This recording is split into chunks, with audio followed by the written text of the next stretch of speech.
This is a recording.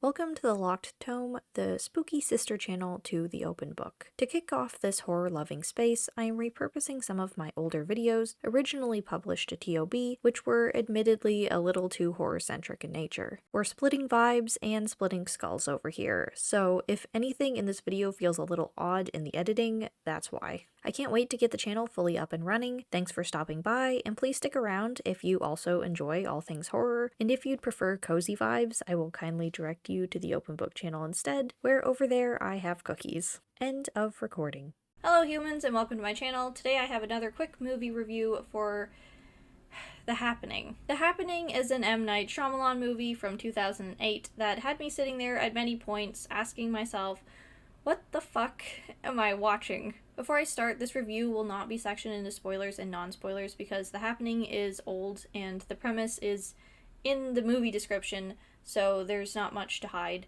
And there's also not much to say about The Happening that hasn't already been said, but I watched it recently, for some reason. The Happening was what many people describe as the tipping point for Shyamalan's movie career into that of a has-been.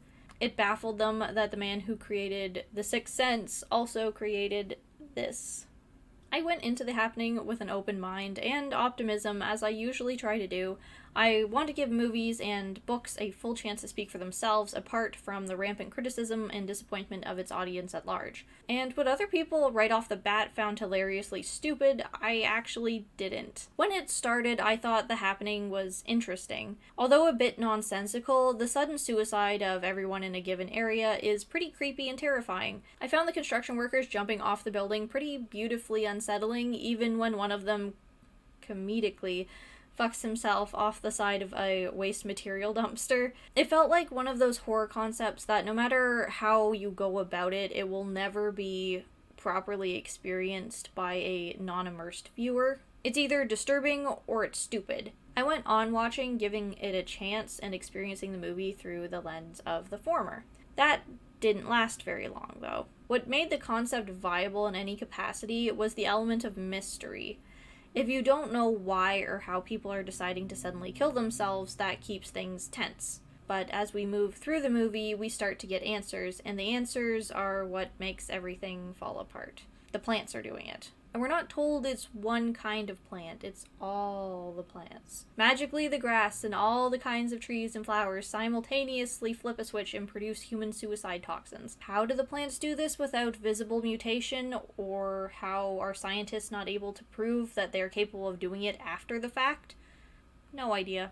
And as more and more specifics are added to the equation as the protagonist reasons through all his botanical knowledge, the literal aspects of scenes stop making sense. For example, a large group of people are walking through a field when the ones in a cluster at the front stop walking, and that's the first sign of the kill myself syndrome. One guy who was trailing in the middle supposedly doesn't get the full dose and acts odd before it fully kicks in, and the main characters and the few others at the back of the line are just fine. The protagonist reasons that those damn killer plants don't like groups of people, so they have to split up. But literally 5 of them start running beside each other as soon as he says that. They're all tensing up and scared that the wind will bring the toxins to them, but it just blows over them and they escape for the time being. If the plants are doing it, why didn't it get them as a whole party from the start? And why was there a hard cutoff line where it was safe and not safe to stand? They were right to be afraid of the wind, but why didn't the wind carry the already released toxins to them afterwards? Anyway, as I said, as the movie progresses and we get more facts about what's going on, it makes less sense. The main characters are boring and hard to care about, especially the main romantic relationship. It's not healthy, and they definitely shouldn't have worked things out to get a happy ending. And the ending is that the phenomenon randomly stops just as it started, and other places in the world question whether it really happened or it was just a big hoax. Until it's obviously bound to happen again. What started as a movie that I thought had potential turned into a waste of time. Funny waste of time, mind you. If you're looking for a bad movie to watch for fun and self-torture, The Happening is a great choice. There's only one part that I genuinely thought was great, and that was when the main protagonist pleads with a houseplant because they have to use the bathroom. just for him to find out that it was a fake plant the whole time. The Happening gets a D for disappointing, although I kind of want to give it an F for flowers.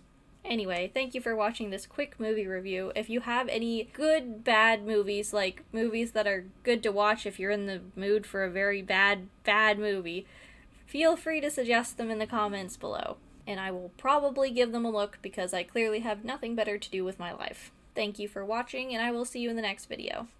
Bye.